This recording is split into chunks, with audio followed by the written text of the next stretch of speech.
Hey guys, Mike here. So today, I'm here to talk to you about A Star Is Born. In this review, I'll be going over a brief summary of the plot, my quick thoughts about the film, and whether or not you should go and see it. So I'm going to try and keep this review spoiler-free. However, if you don't want to know anything about the film, and you want to go completely blind, then it's just come back to this video once you've seen the film. So with that, let's get started, shall we? We're far from the shallow now.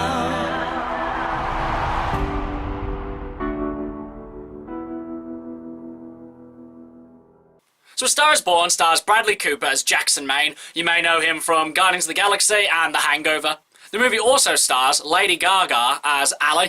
Not only does Bradley Cooper star in this movie, but this is also his directorial debut, and is pretty much the main reason why I wanted to see this film. So in A Star Is Born, Jackson Maine is a musician who's kind of at the end of his rope and kind of coming to the end of his career. One night after a show, he goes to a bar to kind of unwind a bit, until he sees a performer who completely takes his breath away. That performer is Ally, who is played by Lady Gaga. Jackson is completely taken back by how much of a good singer Ally is, so he decides to kind of take her on tour with him so she can pretty much get herself exposed. Initially, Ally is kind of reluctant because all her life people have told her that she's a good singer, but they don't like the way she looks. But Jackson is completely baffled by this, and despite this, he still takes her on anyway, because he really sees something in her that he wants to show the rest of the world. And from there, they build up a very good partnership on stage and off of stage. So going into this, I wasn't really expecting much. The only reasons I really went to go see this was because it was Bradley Cooper's directorial debut, and because of the fact that Lady Gaga is pretty much unrecognisable in this movie. So right from the get-go, these two have an instant chemistry that follows out through the entire duration of the movie. When the two of them first meet, I thought that the dialogue that they shared was pretty cringy, and I thought that this was pretty much going to be the standard throughout the duration of the movie. But thankfully it wasn't. It was just this one little scene that kind of just felt a bit off and felt very unnatural. But this was really just one blip out of a overall pretty much solid script. Now, as you could have guessed, there's a lot of music and a lot of singing in this movie, and I knew that Lady Gaga was pretty much going to have no problem with this.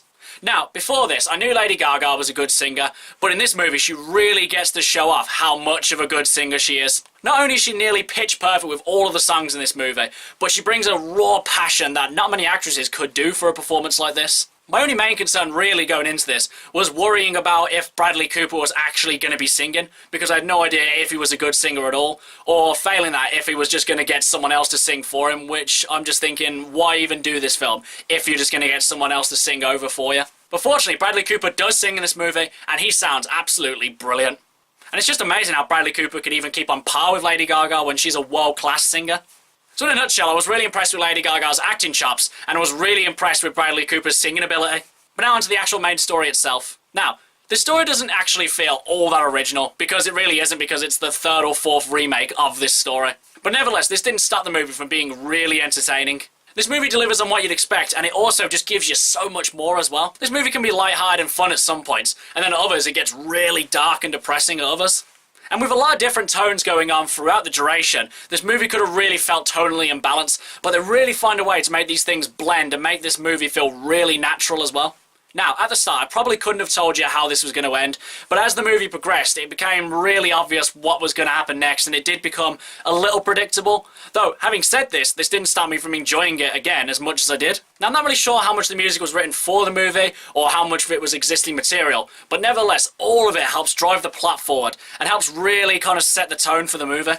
Overall, guys, Bradley Cooper and Lady Gaga are excellent in this film, and I won't be surprised if they don't start getting nomination after nomination as we enter the award season. I also feel Bradley Cooper did a really good job directing, and I can't wait to see what he directs next. And again, the story was really well done and takes you on an emotional journey throughout start, middle, and end. Now, I know this kind of film isn't for everyone, but nevertheless, I would still definitely recommend you should go see it, as I think you'll have a really good time with it like I did. Okay guys, that's my review for A Star Is Born. If you've seen it, what did you think about it? And what's your favourite rising star movie? Whatever it is, drop it in the comments below, and until next time, I've been Michael. See ya!